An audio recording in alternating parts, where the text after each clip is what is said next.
നമ്മുടെ ഈ പ്രോഗ്രാമിന്റെ മുഖ്യ അതിഥിയായിട്ട് എത്തുന്നത് ബ്രഹ്മകുമാരീസിന്റെ മഹാതപസ്വിനി രാജയോഗിനി ജയന്തി ദീദി 7 വയസ്സില് ബ്രഹ്മകുമാരീസിന്റെ കോണ്ടാക്റ്റിൽ വന്നതാണ്. കാരണം ദീദിയുടെ ഫാമിലി അമ്മയും മുത്തശ്ശിയും എല്ലാം ആധ്യാത്മിക മാർഗത്തില് ബ്രഹ്മകുമാരീസുമായിട്ട് അസോസിയേറ്റഡ് ആയിരുന്നു. ജനിച്ചത് പൂനെയിലാണ്, വളർന്നതും പഠിച്ചതും എല്ലാം ലണ്ടനിലാണ്.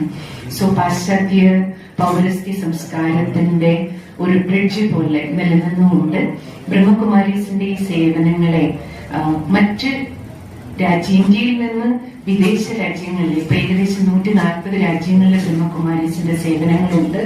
അതിന്റെ എല്ലാം തുടക്കം ജയന്തി ദീദിയുടെ ലണ്ടനിലെ വീട്ടിൽ നിന്നാണ് ആരംഭിക്കുന്നത്. അങ്ങനെ 100-ലധികം രാജ്യങ്ങളിൽ ഈ സേവനങ്ങൾ കൊണ്ടുപോകാൻ നിമിത്തമായ ഒരു മഹാരാജയോഗിനിയാണ് നമ്മുടെ പാലക്കാടിലേക്ക് എത്തുന്നത്. മാത്രവുമല്ല, ബ്രഹ്മകുമാരീസിന്റെ UN പ്രതിനിധിയാണ്, സ്ഥിരാംഗമാണ് UN ജയന്തി ദീദി.